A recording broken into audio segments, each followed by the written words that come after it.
कासतंडी फूल प्रकृतिर एक अनबद्य सृष्टि। रास्ताकड़ हेउ अबा नई पठा सबुठी एबे कासतंडी फूलर स्वर्गीय भंडार। कवि प्राणरे यह भरिदिए नव रोमांच। शरीर और मन को उत्फुल्लित करी गढ़ी तोले कासतंडी। शीत ऋतु आगमनर वार्ता बहन करे एही कासतंडी। आसंतु जानिबा एही कासतंडी फूल संपर्क रे। केन्दुझर जिलार विभिन्न रास्ताकड़ एबे पालटिछि पथिकଙ୍କ ପାଇଁ भूस्वर्ग। रास्ता गुड़िकर दुई पार्श्व भरी जाइछि एबे कासतंडी फूलरे। केवल जे रास्ताकड़ नुहे दूर दिग्बलय जाई लंबी जाइछि कासतंडी फूल।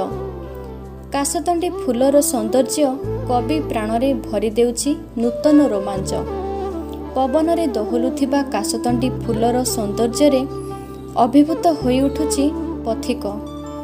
एहार नैसर्गिक आभारे क्षणक पई भूली जाउछि समस्त पार्थिव जातना।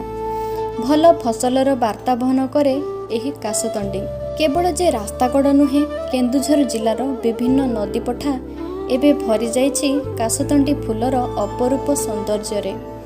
सौंदर्यर प्रतीक जेतिकी कासतंडी ओडिया संस्कृति रे सेतिकी अंगांगी भावे जड़ित। रेखा पंचमी रे कासतंडी फूलर बेणी घरे घरे बांधी कबाटरे पूजा करा जाए। घरर सुरक्षा पई बिरी और छेनापुर रे तियारी बाघ मामू पिठा घरर दांड और बाड़ी पटे फेंगा जाए।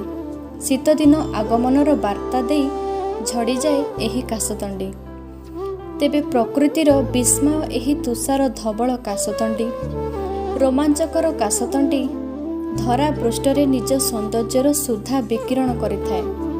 स्वल्प समय पई हेले मध्य एहा दोहलाई दिए समस्तक मन और प्राण को।